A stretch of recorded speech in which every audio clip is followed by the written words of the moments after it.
With a soft clatter, I put down the wrench and walked around my latest delivery, hands loose at my sides. I wasn't sure why I was so discomfited by the hunk of scrap. It triggered that sixth sense that had kept me alive for so long, but I couldn't tell why. Maybe I was finally being paranoid for no reason.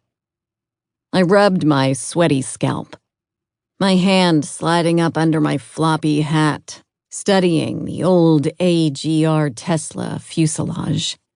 The hatch was sealed with the yellow tape of military and civilian decertification, tape that marked the anti-grav retrofit vehicle as airtight. It also marked it legal for scrap. Not that it was. Legal, that is. Everything looked normal, but still. I picked at the cracked orange nail polish on my fingernails, staring at the hood. Walked down one side, uncertain. My sixth sense buzzed stronger. Maybe it was the ugly paint, a piss-poor chitosan polymer job in an unexpected hot fuchsia pink that someone with lousy taste had sprayed over the former military gray. The vivid color made the space-worthy composite body look like a military camp follower in full hooker regalia. But it was just paint. Nothing to make me so jittery. I walked around the fuselage and stopped at the hatch, stepped closer, and backed away fast. That was what was bothering me. There were ants skittering over the Tesla, crawling around the hatch and up over the roof as if they had found a nice meal where the vehicle had been parked, and then seen their lunchbox carried away from their nest. They were mad, racing around the sun-heated metal as if the temp wasn't a problem at all. Ants. But not just any ants. Cataglyphus bicolor fabricius ants. Over the last few years, there had been any number of scrap deliveries that gave me the willies, and this 2035 AGR Tesla and its ants was at the top of the list. Fighting the natural desire to run, I took several more very slow steps back. The ants didn't belong here, not on this Tesla, not in the stony West Virginia desert. They didn't actually belong anywhere. The bicolors had been imported from the Sahara Desert during the first year of the war, when things had gotten bad.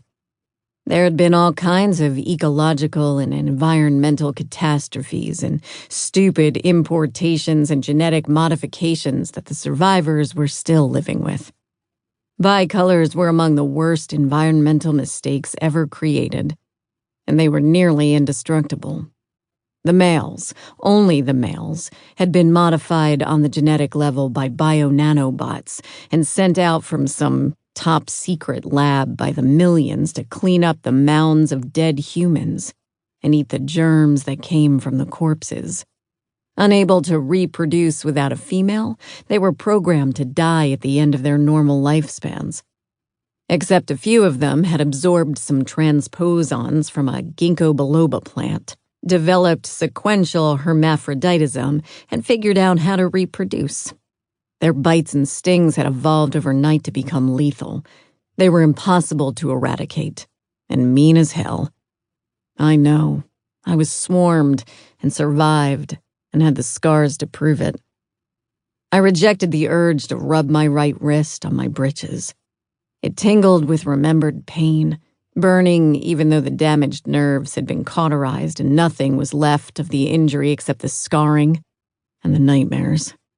Unlike my other scars, these showed. And if I was making a rare trip into the big city for supplies, I either covered them with makeup or hid them beneath a sparkly bracelet to match the girly clothes and lacy gloves and dangerous strappy shoes I got to wear once in a blue moon. I still missed the girl I had been before the war. But staying alive was more important than pretty dresses. And since I was legally dead, I avoided cities and other people like the plagues they sometimes carried. I took another slow step back. I hadn't seen a bicolor in 5 years.